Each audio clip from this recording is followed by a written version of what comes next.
Glenn, I'm a really big fan of Mad Cowboy, and your speech today was amazing.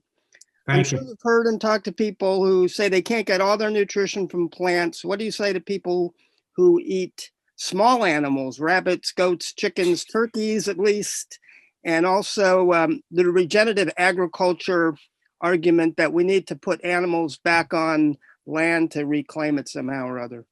All right, I'll take the first question first. Eating small animals makes no difference.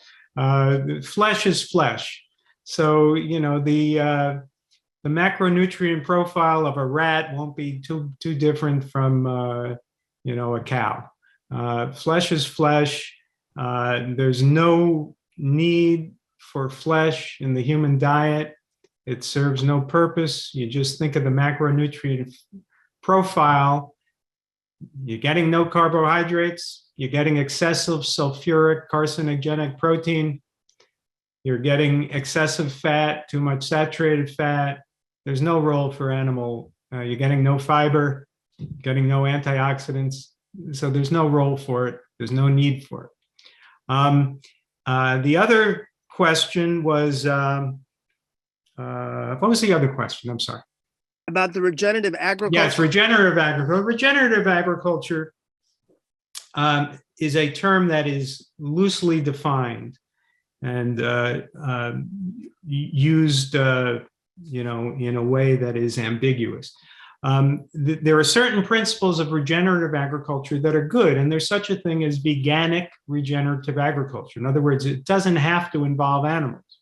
So the principles of regenerative agriculture that are positive are not using, similar to organic agriculture, not using fertilizer, not using chemical fertilizer, not using pesticides, using nitrogen-fixing crops, not tilling the soil. All good things. But usually the term is used as an excuse for eating animals. So they talk about regenerative animal agriculture, in which they take cattle or buffalo on the land and they try to rotate them from paddock to paddock on the land. And then they, after they are sufficiently fattened up, they, affectionately send them off to the slaughterhouse. The truth is that this kind of agriculture, really like all grass-fed forms of raising animals, is worse for the climate than the horrendous feedlots. You hear some people say, well, I don't eat feedlot beef, but I eat grass-fed beef, or I eat regenerative beef. It's actually worse. What they're eating is actually worse. Now, why is that?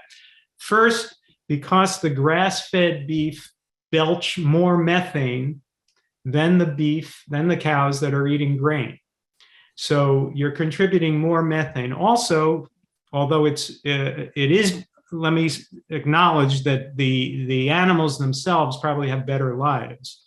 The grass-fed cows and the regeneratively raised cattle have better lives than they move around more. But because they move around more, they take longer to fatten up, which means they live longer, which means they're belching methane longer. So for those reasons, and also because they are contributing to overgrazing and to the degradation of the land. Remember, on the feedlots, the cattle are, sometimes they're even on cement, or they're on dirt. They're not grazing the land into desert. Now, the regenerative farmers will say, well, we're not grazing the land into desert. Well, you're grazing the land. You're not allowing the vegetation to grow. So in no way is regenerative animal agriculture helpful. It is destructive to the planet, and grass-fed beef is worse for the planet than even feedlot beef.